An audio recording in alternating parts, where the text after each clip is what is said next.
is going to be my time. Time to taste the fruits and let the juices drip down my chin.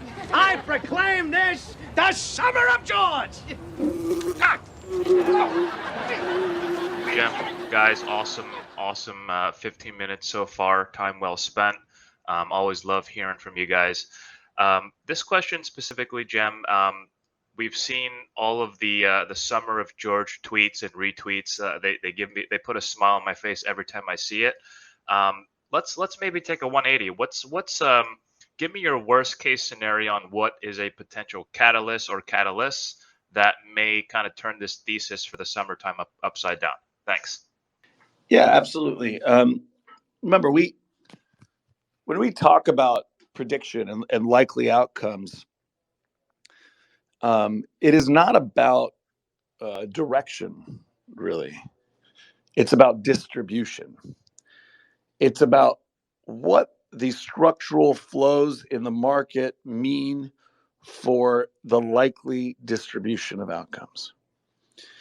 And the Summer of George is essentially about, flows and supply and demand in the market are providing dramatic, overwhelming supply of vol, of convexity at somewhere locally to the broad indexes and the broad equity markets. That's what that's about. And it does that in the context of a illiquid market with Federal Reserve and fiscal stimulus well in place. It does it in the context of a market where if that volatility is well pinned in the market and structurally secure, there are structural forces every day, particularly as you approach election cycle and options expiration cycles that increase end of the month flows that also similarly increase, that drive a steady, slow grind higher.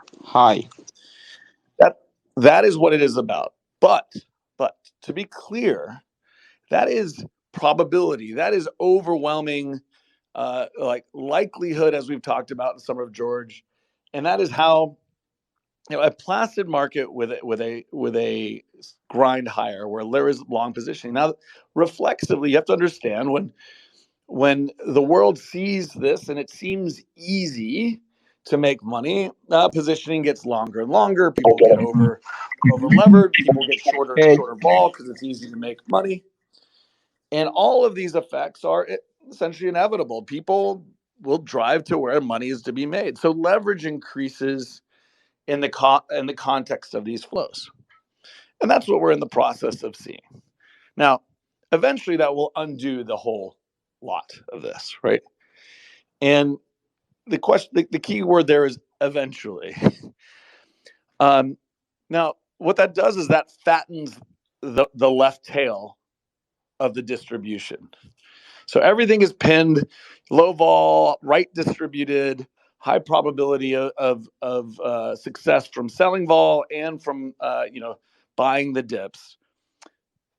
But again, understand that leverage and that system and the increasing positioning that means for the left tail due to the leverage eventually will be unwound in a spectacular way, much like 2017, right? Vol was the distribution was very right distributed. It was an easy trade. Everybody made the trade again. What do we see? Okay, February 18, XIV implodes and we have a vol-apocalypse, right? That's where this goes eventually. And the question is timing.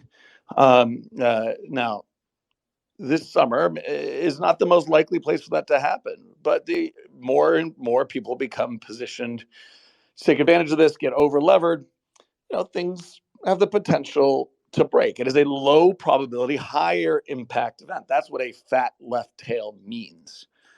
So that's the realities of a Summer of George. I think the key here with timing is realizing that this is a Summer of George. This is not a year or two of George, right? And the reality is a summer like this eventually leads to more, less right distributed, more vol, high, levels of potential outcomes, while still already increasing the magnitude, which is what we're seeing in this period. So hopefully that helps a bit.